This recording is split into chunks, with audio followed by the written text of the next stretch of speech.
Hello friends, मैं sir doctor Atiq. आज हम बात करेंगे जिस मशीन के बारे में जिसे बोलते हैं डिफिब्रिलेटर। डिफिब्रिलेटर दो तरह के होते हैं, मोनोफेजिक और बाइफेजिक। दिस वन इज़ बाइफेजिक डिफिब्रिलेटर, जो कि यूजुअली सभी हॉस्पिटल्स में बाइफेजिक यूजुअली अभी यूज़ किया जाता है। अभी इस डिफिब्रिलेटर का यूज़ क्या है, किस लिए काम आता है? ये डिफिब्रिलेटर यूज़ होता है कार्डियक अरेस्ट पेशेंट में, जिनका हार्ट बंद हो चुका है due to irregular heart rhythm और ड्यू टू हार्ट अटैक। इससे हम शॉक देकर पेशेंट का हार्ट बीट रिवर्ट कर सकते हैं, रिदम को नॉर्मल ला सकते हैं। बट शॉक से दो ही चीज़ों पे हम दे सकते हैं, दो ही शॉकेबल रिदम्स रहती है जिसमें हम शॉक दे सकते हैं। First is pulseless ventricular tachycardia, second is ventricular fibrillation. तो मैं अभी आपको बताऊंगा ये ऑपरेट कैसा करना है इस मशीन को। तो स्टार्ट कैसा करना है इसे, तो दिस इज़ द बटन। ये इसको आप ऑन करेंगे तो भी मशीन डिफिब्रिलेटर ऑन हो जाएगा। Okay, this is the waves.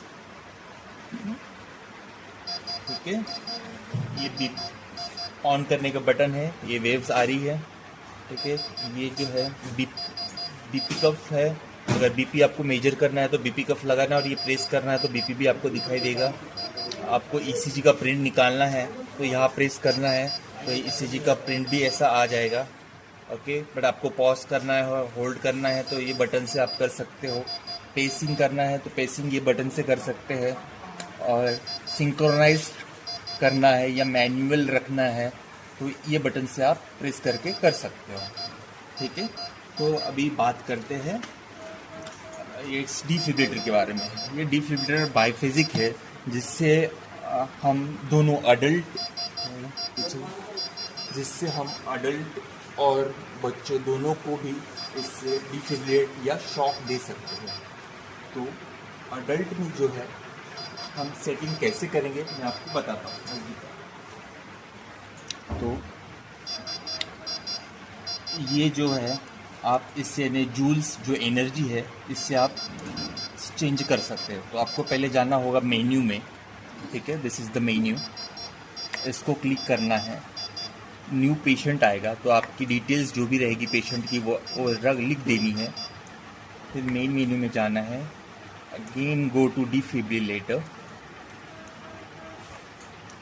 Defibrillator पर दिया, मोड आता है अडल्ट। ठीक है, तो अडल्ट आपने सेलेक्ट कर लिया। ओके, अडल्ट सेलेक्ट करने के बाद गए मेन मेन्यू में, उसके बाद गए एग्जिट मेन्यू। अब आता है डिफिब्रिलेटर। ठीक है, यहाँ पर प्रेस करना है और आपके जूल्स सेलेक्ट करना है। तो अडल्ट्स में मैक्सिमम 200 जूल्स हम दे सकते हैं।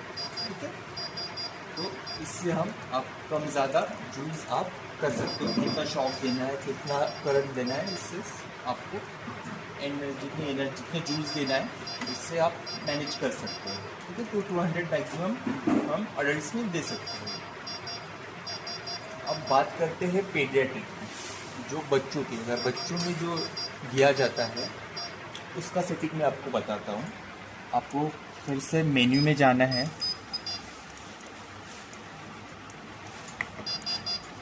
मेन्यू में गए आप, डिफिब में गए, अडल्ट, दिस इज चाइल्ड। ठीक है, अभी चाइल्ड सेलेक्ट किया, उसको कंफर्म किया, मेन मेन्यू में गए, एग्जिट मेन्यू में गए। ठीक है, अभी आता है डिफिब, जूल्स आएगा। तो बच्चों में हम मैक्सिमम 50 जूल्स तक दे सकते हैं। तो पैनिक नहीं होना है कि 50 जूल्स से ऊपर नहीं जाएगा।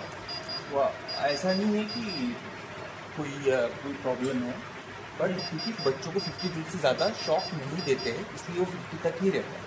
ठीक है, कम भी कर सकते हैं आप उनको, तो ठीक है, ऐसे कम कर सकते हैं या बढ़ा सकते हैं। तो मैक्सिमम 50 जूल्स तक आप शॉक दे सकते हो पेशेंट को। तो शॉक सिर्फ दो ही इस रिदम्स में देते हैं। शॉकेबल रिदम जो दो ही रहती है, एक है पल्सलेस वेंटिकुलर ट्रैकिकार्डिया और इज वेंटिकुलर फिब्रिलेशन। असिस्टोल में और पल्सलेस इलेक्ट्रिकल एक्टिविटी में शॉक नहीं देते हैं, सिर्फ वीटी एंड वीएफ में शॉक देते हैं। बहुत सारे मतलब कभी पेशेंट आता है हमारे पास, मतलब कोई मतलब जिनका हार्ट बंद हो चुका होता है और उनके रिलेटिव बोलते हैं हमें कि सर शॉक दो, शॉक देख कर देखो रिवर्ट होगा। तो ऐसा नहीं होता है। शॉक स्पेसिफिक चीज़ के लिए वो टाइम पे ही देना पड़ता है जब वो रिदम रहेगी वीटी या वीएफ, तभी हम शॉक दे पाते हैं। ऐसा सिर्फ शॉक देने से पेशेंट का हार्ट वापस चालू हो जाएगा, ऐसा नहीं होता। हाँ, अगर वीएफ वीटी है और सब शॉक दे रहे तो देर इज चांसेस कि पेशेंट का हार्ट रिवर्ट हो जाए और रिदम वापस से आए। ठीक है, तो अभी दूसरा एक ऑप्शन रहता है, इसमें सेटिंग रहती है सिंक्रोनाइज्ड रहती है और एक मैनुअल रहती है। तो सिंक्रोनाइज्ड सेटिंग जो है अडल्ट में पीडियाट्रिक जो भी है आप यहाँ से कर सकते हैं। तो अभी ये चाइल्ड सेटिंग में है। अभी आप मेन्यू में जाएंगे, म्यूजिक आया, मेन्यू में जाएंगे, डिफिब में जाएंगे, अडल्ट में टिक करेंगे, मेन मेन्यू में जाएंगे, एग्जिट मेन्यू, ओके। अभी अडल्ट हो गया या मैनुअल हो गया। अभी मैनुअल मतलब क्या? अभी सिंक्रोनाइज्ड कार्डियोवर्जन मतलब क्या? सिंक्रोनाइज्ड कार्डियो हम मशीन जो है ऑटोमेटिक अपने आप शॉक देती है रिदम देख के। कौन सी रिदम? जो कि अनस्टेबल ट्रैकियारिथमिया से रहते हैं, जैसे एएफ हो गया या एसवीटी हो गया, सुप्रावेंटिकुलर ट्रैकिकार्डिया हो गया या आर्टरियल फिब्रिलेशन हो गया। बट आपको ये चीज़ ध्यान में रखनी है, अगर पेशेंट क्रोनिक एएफ है तो उसका ट्रांस इसोफेजियल इको करके देखिए। अगर उसमें एवी क्लॉट एलए क्लॉट है तो you don't have to shock it, क्योंकि this chance of getting stroke. तो वो ध्यान में रखिए कि क्रोनिक एएफ का पेशेंट है तो ट्रांसइसोफेजियल इको करके देखिए उसमें एलए क्लॉट या एवी क्लॉट तो नहीं है। ठीक है, तो आप एसवीटी और एएफ में आप जो अनस्टेबल रहेंगे उसको आप सिंक्रोनाइज्ड कार्डियोवर्जन दे सकते हैं। सिंक्रोनाइज करने के लिए आपको जस्ट ये बटन प्रेस करना है, जिसमें यहाँ पर आएगा अडल्ट सिंक्रोनाइज्ड कार्डियोवर्जन। और जो सिंक्रोनाइज्ड कार्डियोवर्जन है, सिंक्रोनाइज्ड कार्डियोवर्जन जो है होना चाहिए at the peak of the R wave, क्योंकि अगर peak of the R wave पे नहीं हुआ या उसके आजू बाजू कहीं हुआ तो there is chance of getting VF और वीआर, वीटी और वीएफ। ठीक है, तो कोई भी जो है synchronized cardioversion it should be at the peak of the R wave. Other thing is आप सिंक्रोनाइज नहीं करना। सिंक्रोनाइज मतलब अभी मशीन खुद देखेगी, अगर उसको लगता है कि अभी शॉक देना चाहिए तो वो अपने आप शॉक ऑटोमेटिकली देंगी, वरना अदरवाइज वो नहीं देंगी। ठीक है, बट अगर मैन्युअली अगर आपको डॉक्टर को अगर देना है शॉक तो आपको मैनुअल मोड सेलेक्ट करना है, जिससे डॉक्टर्स डिसाइड करेंगे कि इसको पेशेंट को शॉक देना है या नहीं देना है। ठीक है, तो ये बात चीज़ें हो गई। अभी बात आती है पैडल्स।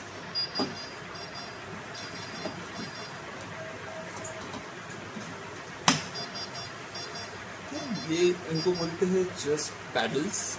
ओके, तो इसका लोकेशंस कहाँ रहता है? एक जो रहता है तो right side of lateral border of the sternum, और दूसरा जो रहता है the apex of the heart. ठीक है, लेफ्ट साइड। तो this is the charging button. Okay, इससे आप चार्ज करोगे, and this is the delivery button, जिससे शॉक डिलीवर होगा। ठीक है, ये वाले this is charging button and this is shock delivery button. पहले चार्ज करना है, देन शॉक देना है। ठीक है, तो अभी अडल्ट्स में आप इस तरह के पैड्स यूज कर सकते हो, बट इन पेडियाट्रिक पेशेंट अगर बच्चे रहते हैं तो उसमें आप you have to remove this. इस टाइप का आपको राउंड शेप में पैडल्स मिलेंगे, ठीक है। और इसलिए अडल्ट बच्चों के लिए ये यूज़ करना है, अडल्ट्स के लिए ये यूज़ करना है। और उसमें भी आपको जेल, जब भी आप शॉक दोगे, जब अनकॉन्शियस पेशेंट है तो उसमें जेली लगाना है आपको, जेल लगाकर शॉक देना है, ठीक है।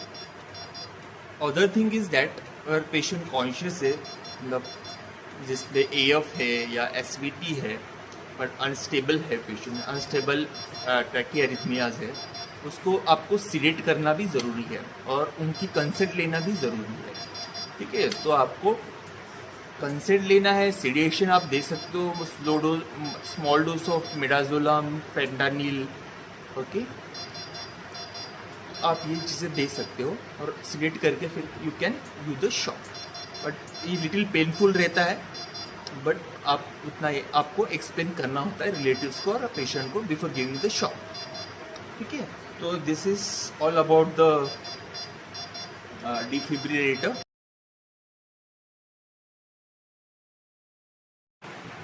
तो अगर आपको ECG लेना होगा तो आपको ये चस्ट पे यहाँ पर लगाने होंगे पेशेंट को और ये इलेक्ट्रोड यहाँ पर कनेक्ट करना होगा, ठीक है। तो आपको ये पे रिदम्स दिखेगी। अभी आपको शॉक कैसे देना है, कहाँ देना है, एग्जैक्ट लोकेशन में आपको बताता हूँ। तो एक पैडल रहेगा राइट साइड में, lateral border of the sternum, other is at the apex of the heart, ठीक है। This is the charging button, नजदीक आइए, नजदीक आइए, this is the charging button. तो you have to charge it first with charging button, and this is the shock delivery button, तो defibrillator button. You have to deliver the shock through this button, ठीक है। तो ऐसी कुछ आवाज आएगी, इस आवाज में ही रिचार्ज होगा और उसी टाइम में आपको शॉक करना होगा। शॉक देने के बाद आपको ये ध्यान में रखना होगा कि सब क्लियर रहे, आई क्लियर, ऑल क्लियर, मतलब कोई पेशेंट के कांटेक्ट में नहीं रहे बेड के, अदरवाइज डॉक्टर को भी शॉक लग सकता है या फिर नर्स को भी शॉक लग सकता है अगर वो पेशेंट के कांटेक्ट में रहेगी तो, ठीक है। तो टेक केयर अबाउट दैट और थैंक यू सो मच।